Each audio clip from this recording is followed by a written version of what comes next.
খুব সামান্য আয়োজন কিন্তু অনেকটাই স্পেশাল। আর আজকে হলো মেয়ের বাবার জন্মদিন, একদম ভালোবাসা দিবসে জন্মেছে।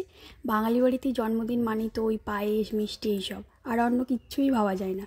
একদম ঘরোয়াভাবে আজকের পায়েস রেসিপিটা বানাবো। সকালে ওই একটু পাতলা মাংসের ঝোল করেছি, তাই খেয়ে কিন্তু অফিস গেছে। আর এখন দুপুরবেলা হাতে একটু সময় নিয়ে পায়েস বানাতে এসেছি। একদম ঘরোয়াভাবে পায়েস রেসিপিটা আজকে বানাবো। তো 1.5 লিটার মতো দুধ নিয়েছি। পায়েস বানানোর জন্য সব সময় দুধের পরিমাণ, চালের পরিমাণ একদম পারফেক্ট হতে হবে, তাহলে কিন্তু পায়েস একদম পারফেক্ট হয়। মানে ওই এক মুঠো চাল, একদম কিন্তু এক মুঠো চাল, তো 1 কেজি দুধ বা 1.5 কেজি দুধে হলে তো ভীষণ ভালো হয়। তাহলে পায়েস কিন্তু ভীষণ টেস্টি হবে। তো পায়েসে তখন আর কিচ্ছু লাগবে না, ওই কনডেন্স মিল্ক ফিল্ক কিচ্ছু নয়। তো শুধু একটু দুধের পরিমাণটা একটু বেশি রাখতে হবে। আমি তো কেনা দুধ নিয়েছি, তবে বাড়ির গরুর দুধ হলে তো কোনো কথাই নেই। আর মানে কেনা দুধ নিলে সবসময় রেড কাউ মিল্কটা, যেটা ওই ভীষণ ভালো মানের গাঢ় হয়, গাঢ় টাইপের, তো ওই দুধটাকে কিন্তু নিতে হবে। তো মেয়ে হোক আর ছেলে হোক, সবাই কিন্তু চায় জন্মদিনে নিজের মায়ের হাতে কিছু বানানো জিনিস খেতে।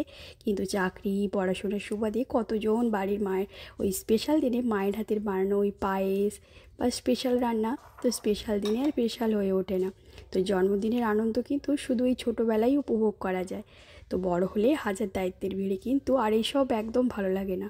দুধ চাল দিয়ে কিন্তু বেশ অনেকক্ষণ ধরে ঘন করতে হবে।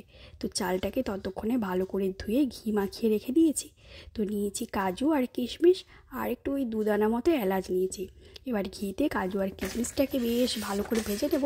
আর ততক্ষণে দুধটা একদম ঘন হয়ে এলে এলাচটাকে থেতো করে দিয়ে দিয়েছি। তো ঘিতে এবার কাজু আর কিশমিশটাকে বেশ ভালো করে ভেজে নিয়েছি। এদিকে দুধটাও বেশ অনেকটাই ঘন হয়ে গেছে, তো আমি কড়াইতে ট্রান্সফার করে নিচ্ছি। জন্মদিন ছাড়াও কিন্তু এমন ঘরোয়া পায়েস বাড়িতে বানিয়ে খাওয়া যেতেই পারে। তবে যেমন আমাদের বাড়িতে সবাই পায়েস খেতে ভীষণ ভালোবাসে, দুধটা বেশ অনেকটাই ঘন হয়ে গেছে। এবার ঘি মেখে রাখা চালটাকে দিয়ে দেবো। তবে পায়েস বানানোর সময় কিন্তু একদম এদিক ওদিক হওয়া যাবে না, তাহলে হলেই কিন্তু পায়েস নিচে, মানে চালটা নিচে বসে যাবে, দুধটাও কিন্তু পড়ে যাবে, তাহলে কিন্তু আর পায়েস খেতে ভালোই লাগবে না। চামচ দিয়ে কিন্তু সব সময় ঘুরতে হবে।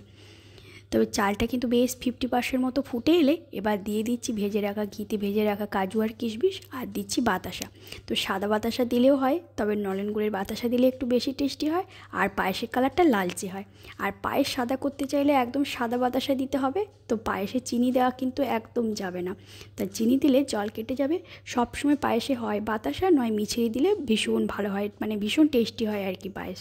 তো চালটা হয়ে এসেছে, আরও বেশ কিছুটা সময় লাগবে। একদম লো ফ্লেমে কিন্তু বসাতে হবে। আজকে যার জন্য পায়েস বানাচ্ছি ও কিন্তু ভীষণ পায়েস খেতে, মানে পায়েস বানাতেও ভালোবাসে আর পায়েস খেতে ভালোবাসে। কি দারুণ একটা গন্ধ বেরোচ্ছে, শেষে গন্ধটা নিচ্ছি একটু। আর পাতলা রেখেছি, ঠান্ডা হলে মোটা হয়ে যাবে।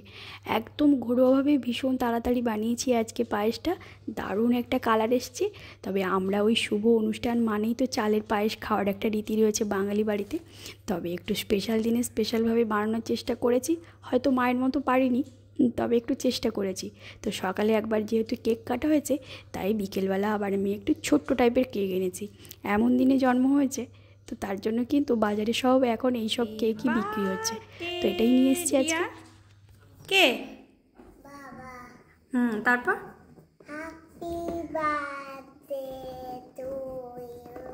তো পায়েস রেসিপিটা কেমন লাগলো অবশ্যই কিন্তু জানাবে।